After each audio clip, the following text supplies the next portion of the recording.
I know it's been intense, and because it's in a 7-week period, we go pretty rapid with lots of material.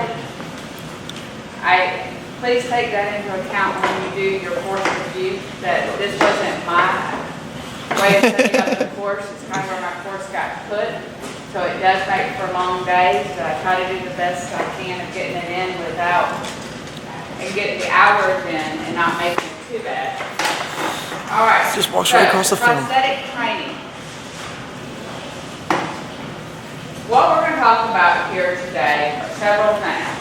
We're going to look at the assessment of the patient through different aspects of this, and we are going to then move into a lot of treatment, which I hear from other physical therapy programs.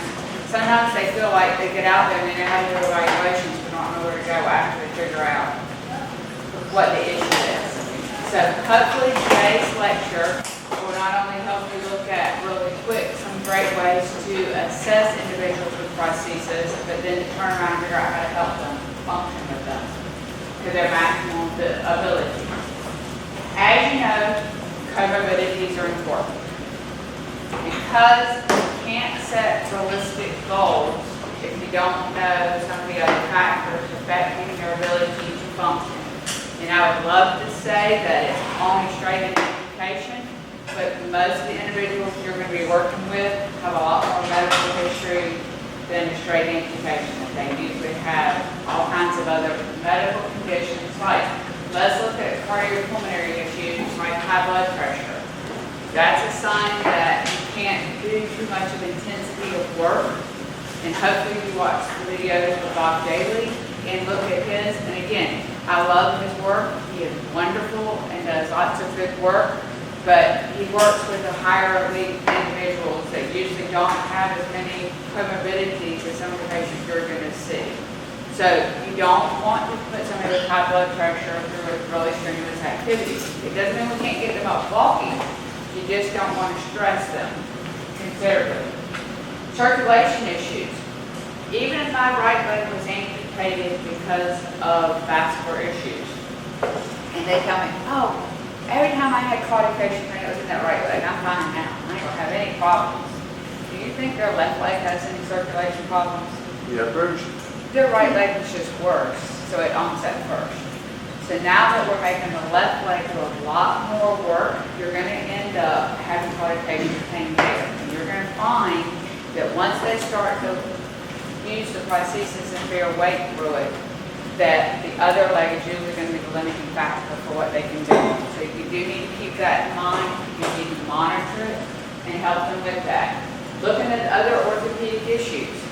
If I've had joint replacements and things of that nature, they affect my ability to be mobile, especially if my knee's been replaced and I have a transfemoral amputation on that side, or my hip's been replaced and I'm transfemoral on that side. It does make a difference in the strength and the range of that hip or the closest joint to the amputation, and will make changes in your outcomes. Renal disease. This is huge. Renal disease affects endurance, fluid retention, all kinds of things. Most individuals on end-stage renal dialysis have problems with endurance worse than just, if somebody is in chronic kidney failure or disease, they stage it. Stage 3 means they're starting to have more and more problems and they're watching them really close. They're having regular appointments. If they're stage 3, they probably have been referred to a nephrologist and taken out. Their kidney care has been put in the hands of a specialist. Stage 2, they're usually hanging with their PCP and they're monitoring blood work and things like that as they come in. But stage 3, they start to monitor them. Stage 4, they are actually considering putting in fistulas and grafts in their arms, usually. And one thing you need to know is there's a fistula or graft, you never ever put a blood pressure on that side.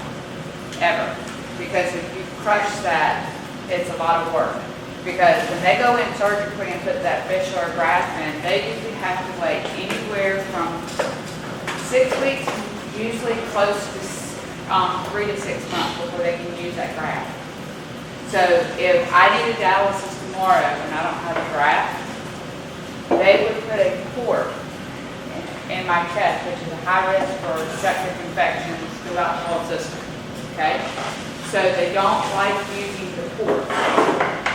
And people can't shower because they can't get it wet. They're making sponge baths all the time and everything else.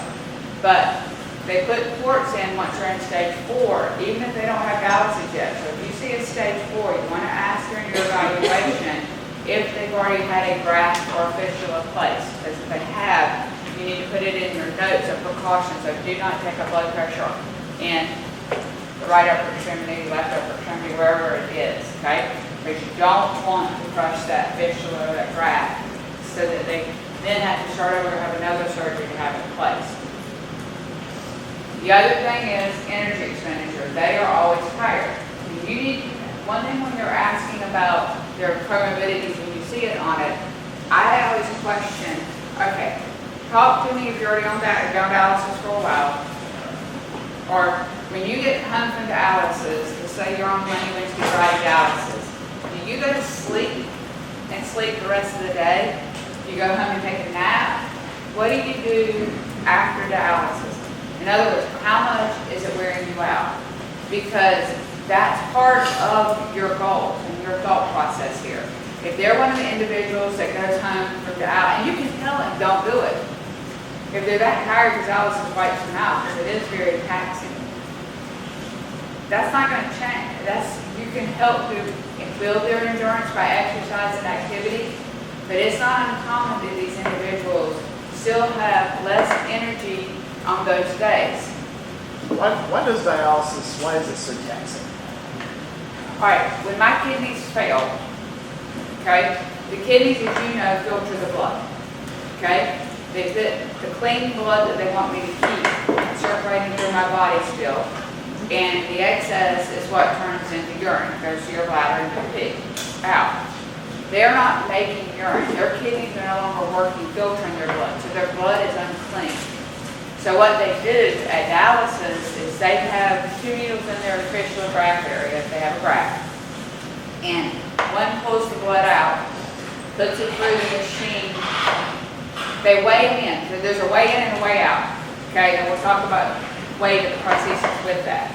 But dry weight for the dialysis patient is what they would weigh if they had no excess fluid. It's not shriveled out like a raisin like a lot of them think. It literally is what they would actually weigh with no excess fluid if their kidneys were working. It should be that should be their dry weight.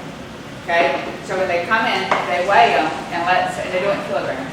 Let's say they are 3 kilograms over their dry weight. Okay? They plug it in the machine to pull that much fluid off of them. They know fluid weighs something. So they know how much volume to pull off of them because they're 3 kilos over. When they're done, they weigh them out, and ideally they're at their dry weight. If they're not at their dry weight, they pull them harder the next time, realizing that the machine, for this particular patient, pulling at the normal rate to get 3 kilos off doesn't work for this individual, so they have to pull them harder. Normally, dialysis takes 3 to 4 hours to pull the excess fluid and clean the blood sufficiently, because my kidneys aren't cleaning the blood, the machine has to do it. And that, think about pulling all that blood and re-putting it back in. It takes a lot of energy and oxygen, and it is very taxing on their bodies to have that much blood. Think about having a transfusion every 3 days a week. A major transfusion. Because they're pulling the blood out like you lost blood, and then they put it back in and they've cleaned it like you just got a transfusion. So you can imagine if you've had a transfusion that many times, 3 days a week for 3 hours that you're getting this process done. And if you're morbidly obese, it can be 4 to 5 hours to actually pull it off. And that's why I talk a lot with my patients about following the diet, the restrictions of water intake. Believe it or not, most of the time you're only allowed to have 30 ounces of fluid a day. I want you to think, how many ounces is it, 16? Yep. Yeah, that's 16. This is 20. Oh, rats. So I could have 1.5 of these all day. That's it. Can you imagine? Now, cantaloupe, watermelon, Lettuce counts as water. Things that are high water volume in food count as part of your water intake. Okay? And so it actually is not a lot of water. So I talked to them about ways of staying within the restrictions, because if I'm only allowed 30 ounces and I drink 3 of these, I have gone way over my limit, right? Double my limit. They're going to have to pull me harder. And the longer they pull, the harder they pull. Hard means fast, and how much water, how rapidly they're trying to do it to get it in a time frame that works for everybody, for it to go in the patient's life. The harder they pull me, and the longer they pull me in order to get that extra fluid off, the more it wears me out. Is that almost because electrolytes and vital Yes. minerals and Yes, all of that is involved in it. And there are certain, and the patients are told this, they know which medications not to take before dialysis. There are certain medications that I take and then go straight to dialysis, they're going to pull every bit of that out of my blood, and it's useless to take it in the first place. But there's minimal to no effect of the medication for several medications if I take it prior to dialysis. So they have a strict regimen of which meds they take before dialysis and which ones the dialysis nurses put back in as they're finishing dialysis on those days. So it's a lot. And it's a lot for these patients to process. And unfortunately, a lot of them don't understand the medical issues of their kidneys and everything else. So they end up not realizing, oh, I need to drink more water. I had a conversation with a patient a couple weeks ago. I need to drink more water to flush my kidneys. Your kidneys aren't working. You're not going to flush it by drinking more water. They think more would actually flush everything out. I just don't need to drink soda and tea. I need to drink lots of water to flush my kidneys. No, not at this point. The kidneys are not working. That would not be a good idea. Yes. So if someone's on dialysis, they're like urinating less frequently? Depends. Yes or not at all. I have some dialysis patients that still make urine, which means their kidneys are working a small amount, but not enough to cleanse their body, what they need to do. And I have some that don't urinate at all, and haven't urinated in years. Kidneys don't work. It's not going to make urine. So they don't urinate if it doesn't. Now they still need to have bowel movements, so you're going to still need toilet training and toilet transfers. But yeah, it's a big issue with that. Okay? Diabetes. Yes, I need to know about diabetes. Okay? I need to know, I look at A1Cs. I ask patients about their A1Cs because they don't understand what A1C is compared to a blood glucose. And making sure they understand that and how to control their diabetes. Because yes, out of control diabetes, these prostheses, if you get the smallest glucose, can turn into a major issue if your diabetes is not controlled. Cancer. Where are we in the cancer rehab at this point? Am I still undergoing chemotherapy? I might have weight loss, might have energy. People on chemotherapy have lots of energy issues. Okay? So I need to know if they're in cancer, where they are, okay, in the recovery. Are they in what's considered remission? Where are they and what's going on and what's the game plan? One of the ladies I did a prescription evaluation on in July to help get her a microprocessor leg, okay? She actually had done 7 of 8 chemotherapies. She went and got her prosthesis and had her 8th chemo and then came back to see me.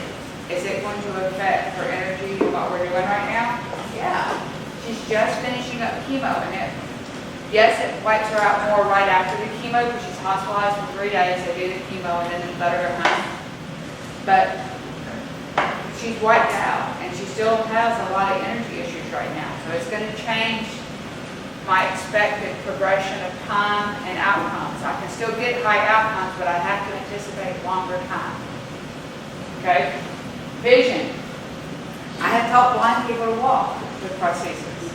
It is not the same as teaching someone who has full vision. Okay?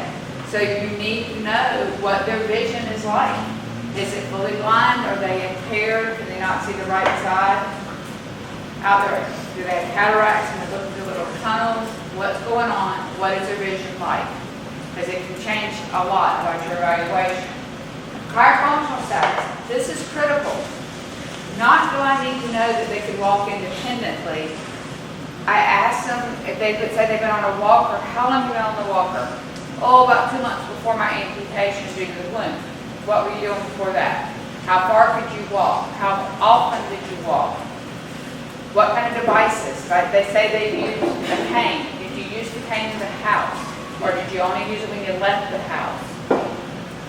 I get a lot more details about what I'm getting because those details help guide me along with amputation level and other things of what I can expect. If this individual's been on a cane for years, and do you think my goal should include walking without a device?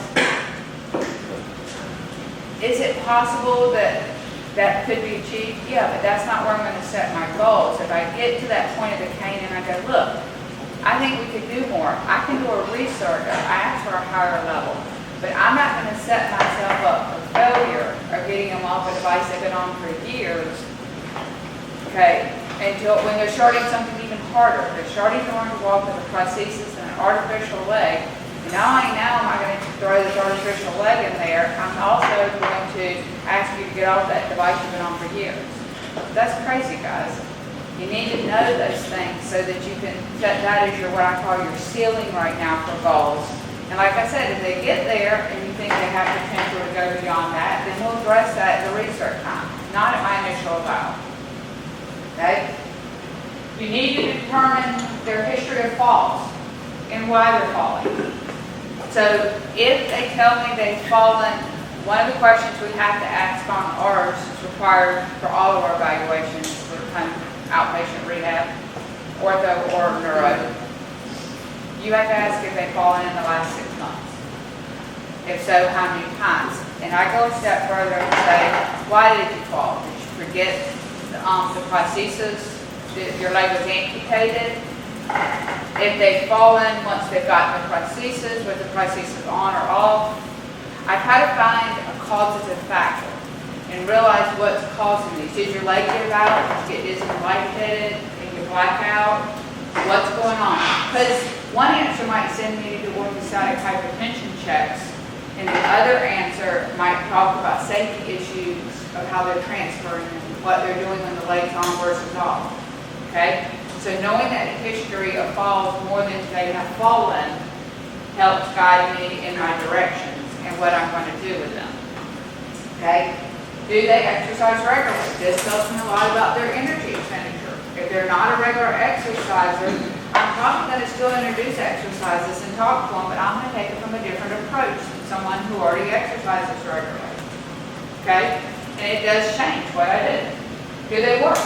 And if they do work, what are their duties? Are they planning on going back to work? And you need to ask that. I am not somebody's judge, and I don't sit on disability approval boards or anything else. But a lot of times when they've had this amputation, I'm filing for disability right now. Okay? So you kind of start looking at what their job was and kind of where they're going, and you're trying to help them. You're not relying on any time for them, but you're trying to look at what they want. So instead of pushing really, really hard on lifting and carrying crates, because their job required it, you want to introduce those kind of concepts, but you're not pushing it necessarily for work if that's not their desire. Okay? But they still need to be taught how to lift and push and pull and do different things we're going to talk about today. All right. Skin integrity. We've talked about this with pre-prosthetic a lot. I'm not going to spend a lot of time on this, but you need to be looking at that limb. You need to be knowing if there's any open areas, the condition, if there are wounds, is there drainage? Because as you're going to see when we talk about wounds later today, it is a difference between a draining wound and a non-draining wound with your ability to use the prosthesis. Okay? So it's important to look at that. Look at how dry their skin is, because if they have a lot of dry skin, it breaks down easier under the pressures. And we talk about residual limb care with lotion also later today. You're looking at the scars. If it's adhered, that's going to change their pain a little bit, and you may be a little less aggressive in how quickly you take away their upper extremity support. Because as you bear more weight on this thing, it's going to pull on that adhesive scar or adherent scar, and it's going to cause problems. Okay? It doesn't mean we can't do it and get them off of supportive devices, but you got to do it at a slower rate without causing pain. I am huge on progressing things without setting up bad patterns. If they're hurting and they're walking with their inhaled gait because of pain, if you let that pattern ingrain in their brain, it's going to be hard to break. So you want to keep them on more upper extremity support so you can establish patterns and then take them off. Alright? Excessive skin dryness, moisture, discoloration, any dermatitis that has psoriasis on the limb, rashes. Is it a heat rash? Because I've already been wearing the physesis a lot more than they should. Okay? The sound limb, you're looking at it too, to see what condition it's in. Don't forget that sound limb. Cardiopulmonary. We want to, at least in the clinic, look at respirations, heart rate, and oxygen saturation rates before and after activity to see how they respond to what we're doing. Okay? You don't have to do it with every treatment, but you need to at least do it during the evaluation so that you know what cardiac-wise, how things are going and how things are lying down. If they have hypertension, take that blood pressure. Okay? You don't necessarily have to take the blood pressure with every patient, but if there's some hypertensive issues, you want to know the blood pressure responses too. Know their range of motion, especially. We can't take range on everything, but you can do general range. But two things you want to look at very particularly are hip and knee extension. Making sure you have adequate range there. Make sure on the non-amputated leg you look at your both hip and knee extension and ankle dorsiflexion. Okay, to see what's going on there. Strength-wise, if you're going to pick and choose, I would look at both bilateral deflection and extension if they have a bloating on one side. Bilateral hip, I would look at the knee on the other side, but obviously I can't look at the knee on a transfemoral side. Okay, bilateral hip extension and abduction strength is important, and non-amputated dorsiflexion. So if you have to pick and choose some strength, those are some key muscle groups that are going to tell you about their gait. All right, sit to stand. You want to look at their ability to get in and out of chairs. And we are going to talk in the treatment section of today about how to do this, but you're looking at it. I am adamant that you do not just say independent but sit to stand when I get up out of a locked wheelchair that's 2 inches higher than a standard chair, very stable, armrest, and I come up and I grab the walker. I physically have to help that person, but if my left leg is amputated and this is my locked chair, again, wheelchair, that's higher, and I get up like this, is that modified independent to you? In a way, it is modified independent, but they didn't engage the prosthesis. So if I'm verbally cueing them on how to use both legs, or I'm telling them, especially with transfemorials, how to extend the knee, that's supervision because I'm cueing them. Okay? So, and I'm also avid about saying modified independent with upper extremity support to a walker for stabilization. What does it take in those first seconds for them to stabilize? Because if I can't come up and not touch a walker, what are my chances of getting on a cane or nothing? I can't start to get away from devices if I require, and always watch them with the back of their legs, because if this wheelchair is real stable, and I get up, and I'm like, I'm good. Am I good to not have something to hold on to? God forbid that were a kitchen chair that, when I did that, would slide way up behind me. So when you're looking at it, don't just look at it as whether or not they need your assistance. Look at all the details of standing up. Did they require armrest? Because if I say they're independent and then I go back and start working on how to get out of the chairs without armrest, it kind of goes, wait, why are you doing that? They were independent but sit to stand, you said. Okay? So if I require armrest, it's at best modified independent. Okay? So you've got to be careful on looking at those things and looking at what they're doing. Look at the height of the chair, because standard chairs are 16 to 18 inches tall and from the ground, and wheelchairs are 18 to 20 from the ground. Tell you something different there, okay? So it does make a difference, especially when there's a cushion in that chair. It even gives you more elevation. The higher something is, the easier it is to get out of it. Yes, sir. Do you go over like specific cue techniques that you use? I will when we get to that in treatment. Okay? Right now I'm still in the assessment portion, but yes, I will. Okay, balance. Posture. Posture, posture, posture. Poor posture equals poor balance. Okay, you really need to look at it. It's the trunk flex. Do they have a head forward, rounded shoulder posture? And when I look at them from the front, like we did in the gait lab, are they shifted right or left? How much weight am I putting on my left leg right now? Is that for my prosthesis? Okay, it's important because it throws me off balance when if anything would push me right now, I'm at the right edge of my base of support. And if anything pushes me further right, I'm gone. Because I don't have any more there unless I'm holding on to something. Okay? Are they maintaining that upright with or without upper extremity support? How long can they stay up? Okay? Make sure, even though I'm doing the bird or whatever, I'm timing the whole process of how long they can tolerate being up on their feet. Okay? Even with intermittent upper extremity support or whatever they're doing. I actually started to do the task of the bird. And I have some of my colleagues doing this. I love the task on the bird. Okay? If I have a low functioning patient that can't stand without walker support and that kind of stuff, I'm still doing a lot of the task on the bird with the walker, but not calling it a bird support. I say the task of the bird with walker support, and I look at some of those same tasks. But that patient, quite often if you run the bird in true format, they're going to score like an 8. I've had people score, they can sit independently, so they get a 4 there, and they can transfer with arm support, so they get a 3 there. That's 7 points. If they can sit without support, and they can transfer with upper extremity support by themselves, they can get a 7 on the bird. But they can't do all the other stuff that's important. But those are great tasks for balance assessment.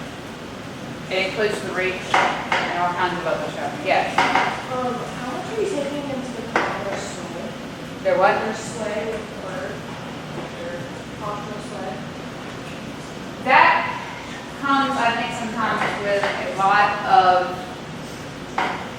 doing this, okay? I teach students this. Number one, if you come to a clinical under me or with me, you are to not necessarily know all the things of the bird, but you should know the difference in a 3 and a 4 without reading. If you don't know what you're trying to assess and how long they can stand here, to give them a 3 versus a 4, you got to read that. You're going to be very inefficient and not get a lot of things done, okay, during your time, 45 minutes with them. So I challenge my students to understand the difference in the DGI, the FGA, and the bird of the difference.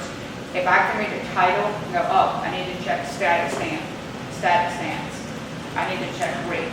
But you shouldn't have to read under it to figure out what the difference is in each number. If you do, you're going to be very inefficient in the clinic. Okay? So if a patient is swaying to the edges of their limits of stability, I call it supervision. If I close my eyes and I'm swaying a little, notice I'm swaying, but I'm not swaying to the limits, right, to the edges. If I'm swaying to the edges of my stability, a lot of times we'll call that supervision. Okay? So it depends on how far they're going as to what we're doing there. But again, think about all the tasks within the bird. And even if they can't do the bird per se without upper extremity support for the way it's designed to be run. Think about running the task that the verb requires, like how far can they reach if they're holding on the walker? Can they pick up something off the ground? Can they look over their shoulder and not fall, even though I'm holding on to the walker? Those are, usually surprised how many patients can't do that. So I need to know this at a valve because this is where my goals are going. I actually will start to set a patient like that needs the walker. One of my goals might be by the end, the patients that were modified independent with standing ADLs, including reaching 10 inches with walker support, reaching 10 inches, anteriorly picking up items off the floor, and scanning the environment without balance off, and managing their pants in the background, managing their clothes for toileting. Think about this. If I can't let go, can I pull my pants up and down? And so even toileting becomes a problem. So when you do verb tasks, it starts to get you into some of those kind of calls. All right. These are some self-reported, patient-reported outcome measures that are out there. They are excellent. Some have more advantages than others. The PEQ, which is your prosthesis evaluation questionnaire, is very thorough. It has 82 questions, guys. What do you think your patients are going to say about that? Too many questions. Yeah, it's a great way to tell about function with it, and it's a great research tool for a research person. But if I hand one of my patients an 82 questionnaire, they're going to ask me how, really, Robin, do I have to do this? It's like, it's a lot, guys. The prosthetic profile for individuals has 44. We're getting better, guys. Okay? It's not quite as cumbersome. And one thing I like is it does go into wear. I'm adamant that you cannot use something that's not on you. A prosthesis is not like a walker. I can grab it and go. If I have fall issues, if I have to put this thing on to walk, I'm less likely to be functional where I really use it during the day. Because when I'm sitting here in my wheelchair and I gotta go to the bathroom, do you think I'm gonna put that prosthesis on and walk to the bathroom, or I'm gonna wheel? I'm gonna wheel if it's not on. But if I'm sitting here, even if I'm sitting in the wheelchair, I have a skirt side eventually, but if I'm sitting here with my prosthesis on, I got a better shot to grab that walker and walk to the bathroom if I'm at that point in my rehab than I do to do it if my leg is not on. So these that involve wear, I like because it's important. The LCI is only 14 questions, but it is not talk about wear. It talks about functions and ambulation. Okay, so it doesn't get you to that. The case is going back up to 40 to 60 questions. It involves a lot more psychosomatic stuff. So it's a really nice one. Again, it's the medium length as far as I'm concerned of these.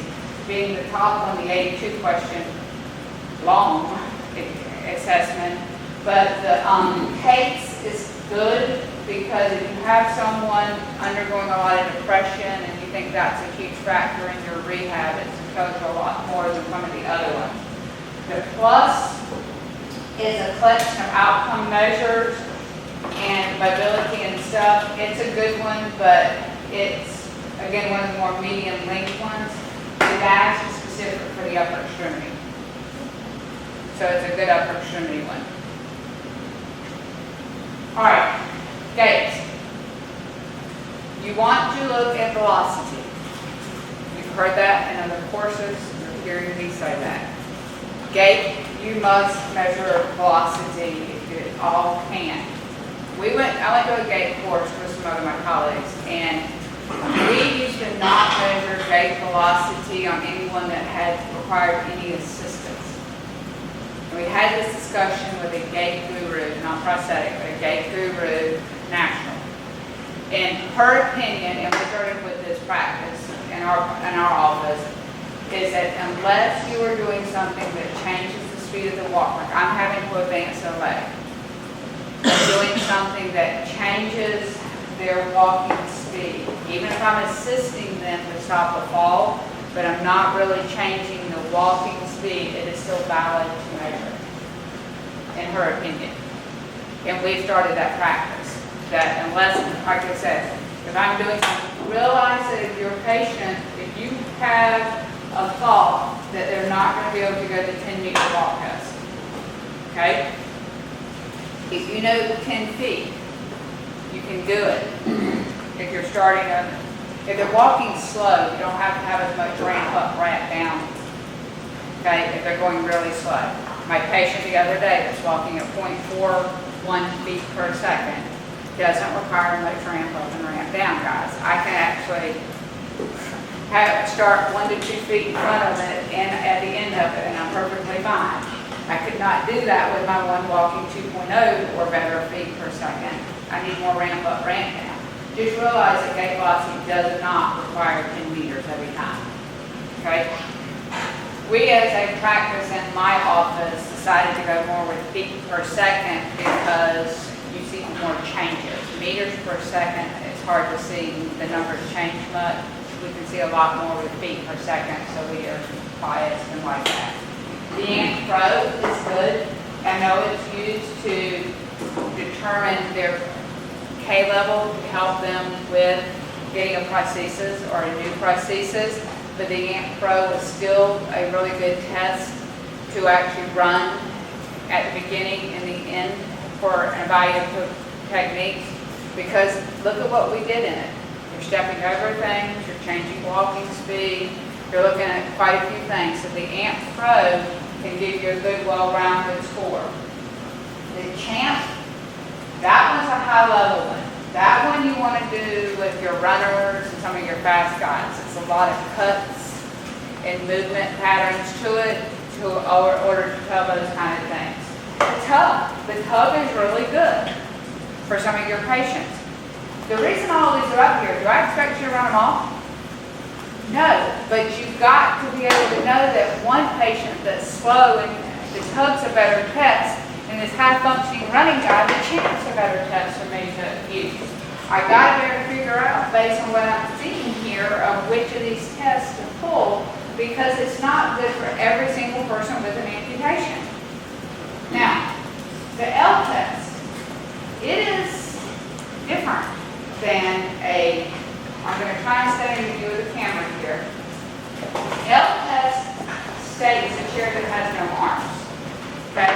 So if I sit in a chair here with no arms, and let's say the camera, if I measure it, is 10 meters away, okay?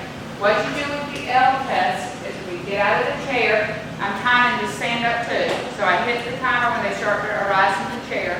I walk, I have to do a turn. Even if I were over there, they have to do a right turn with where I had the chair. I walk the 10 meters, do a 180, come back, and now I do a left turn. So I've seen a right and a left turn. And I come back and sit down in this armless chair.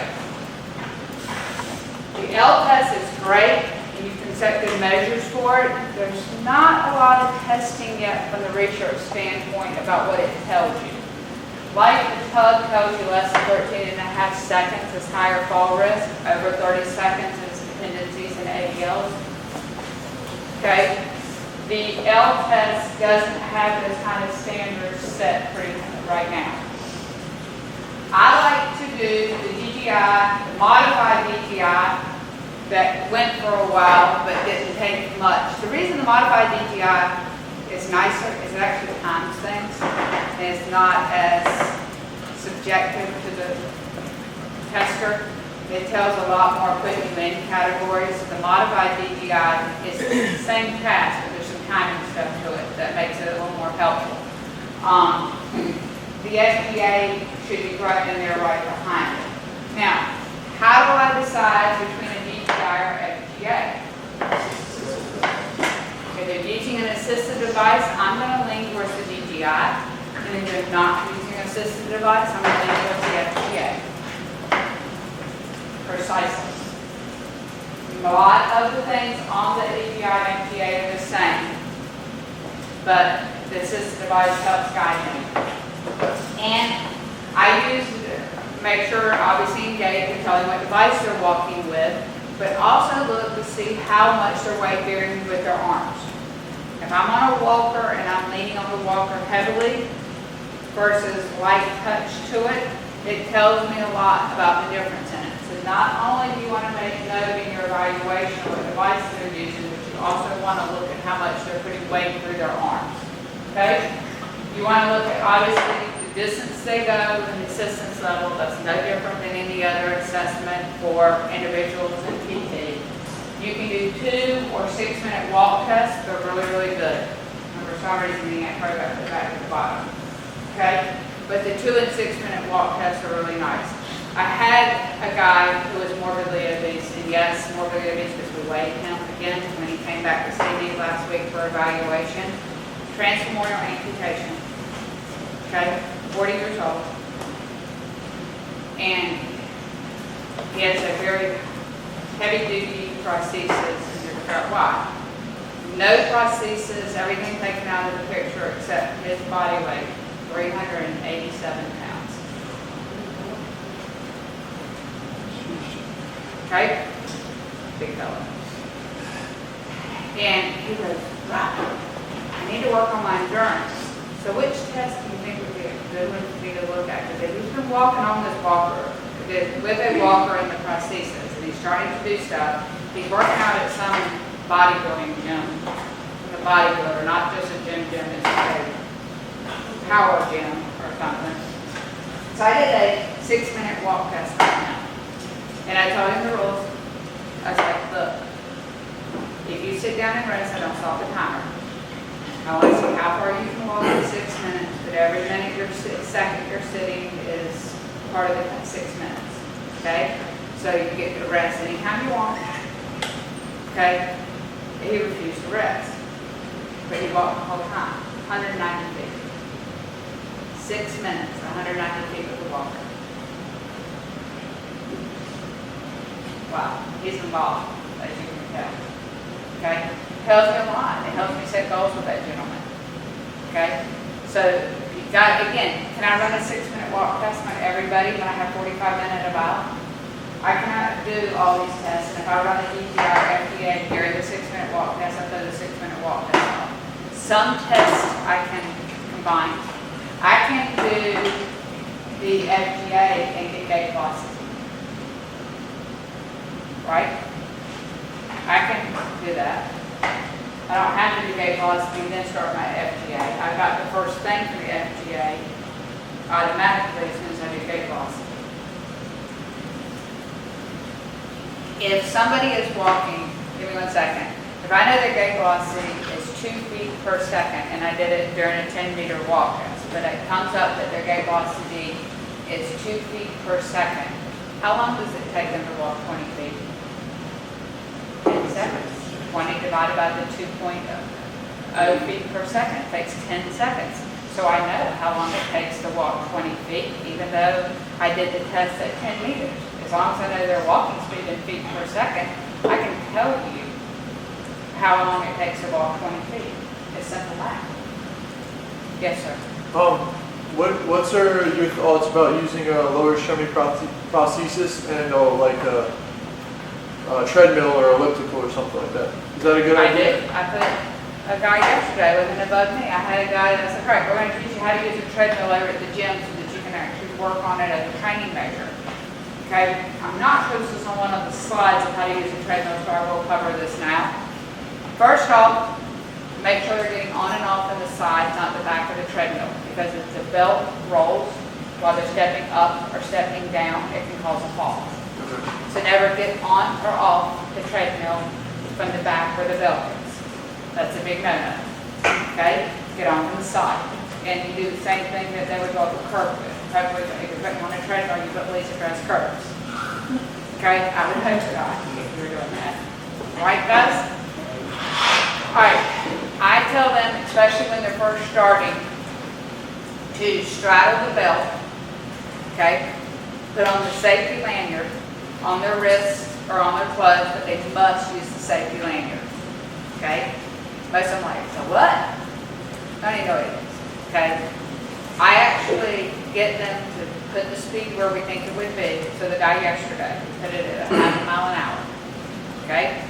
You step on and off with your good leg first. And I never want you to let go. We're going to work on not lifting with your arms, but I never want you to let go. I want you to step on with the good leg and walk and take full steps through. With him, and I'll tell you this, if we're waiting on the belt to come out from the front of the machine before I can take a full, he's a left-handed above me. If for the right leg to take a full step, that tells me we're not going fast enough. So we're going to step off with the good leg, straddle the belt, increase the speed, step on with the good, and walk. I don't want, he took a couple missteps, and every time he took a misstep, he was able to lift and correct it himself and go right back to it.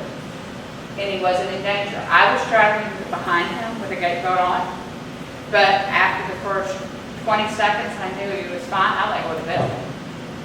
And he stepped on and off multiple times to adjust his speed. At the end, we were at 0.8 miles per hour. And he knew how to tell when to change it and get on and off. And he was able to step on and off the belt, get on and off the treadmill, and walk on the treadmill. And it gave him that constant repetitive motion. Now, if you were using the treadmill for gait training, you guys know from previous classes that you always follow up with overground work. Treadmill training in itself usually has very little carryover and effect if you don't follow it up immediately with overground work. So I'm working on consistency of step length on it. I'm working on ability to fluency of gait. I'm working on whatever on the treadmill. You want to get off. If they need a rest because they're pooped, let them rest for a couple minutes, but then get up as soon as possible and do some overground walk, emphasizing exactly what you were trying to get them to focus on the treadmill.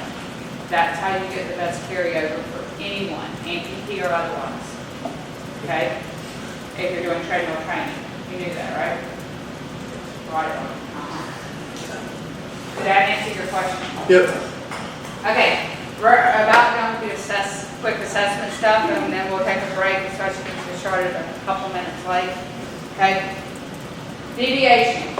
We're looking for gait deviations like we looked at last week. Some of the big things that you're really looking at are knee control, especially in a transfemoral. Okay? If they're not locking that knee and you're having to manually lock that knee for them, a third of the steps, a quarter, I don't care. It says something and it needs to be in your notes. Okay? If you're cueing them how to lock that knee, that needs to be in your notes. It means they don't know how to do it. Okay? That's not just because I told them and they started doing it that I can, oh, they're good at knee control now. No, you don't know what they're going to remember the next session when that PTA has them. Or somebody else. Okay? You want to look at step length, and you want to look if, for a step through versus a step two gait, what has to happen to the sound wave? Let's say my left leg is amputated. If this is my left toe, and my right heel comes down here, step two or step three? Step two. Step two. My heel has to clear the toe to be step three. Okay? So, you want to look at it and you want to look at how even of a step it is. And no, I don't have to measure step length, but I do need to look at my heel to toe ratio and see how even they are. Remember when they do amputee, they typically are taking too long of a stride on the prosthetic side for the speed they're walking. Remember when we're not walking fast, we shouldn't be taking this really long step. But the heel should come down past the toe of my sound foot. If it doesn't, especially transfemorals, my legs can come down in a knee flexion. If this is my sound side and my prosthesis comes down here, the ground reaction is not throwing my left knee into extension. Okay? Especially the transfemoral. Okay? I have to bring that heel at least past this toe in order for the ground reaction forces to throw my knee into extension with the initial contact. Okay, so taking a shortened step is important with the prosthesis. Okay, step width, are they abducting? You're starting to look at that step width. If they're on a walker, look at the proximity of the lateral foot to the edge of the walker.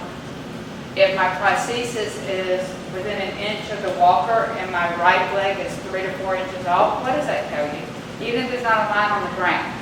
Does that not tell you something about my step width in itself by the walking device itself? Okay. Stance duration, how long are they staying on the prosthesis? Is it equal to the other side, or are they coming off rapidly?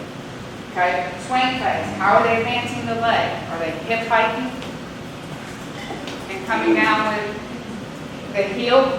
How are they bringing it forward? And you're looking at 3 key points of the gait cycle. How stable is their initial contact? Are they making initial contact with the proper heel, not with a flat foot? What's the initial contact look like, and how stable is that point in the gait cycle? Because remember, that's an unstable period for us, especially with the loading response behind it. How stable are they in single limb stance, and what does the terminal stance look like? Are the knee flexing? Is it stable? Is it bending at all? Or staying straight? We're going to stop here and talk about goals when we come back from a 10-minute break.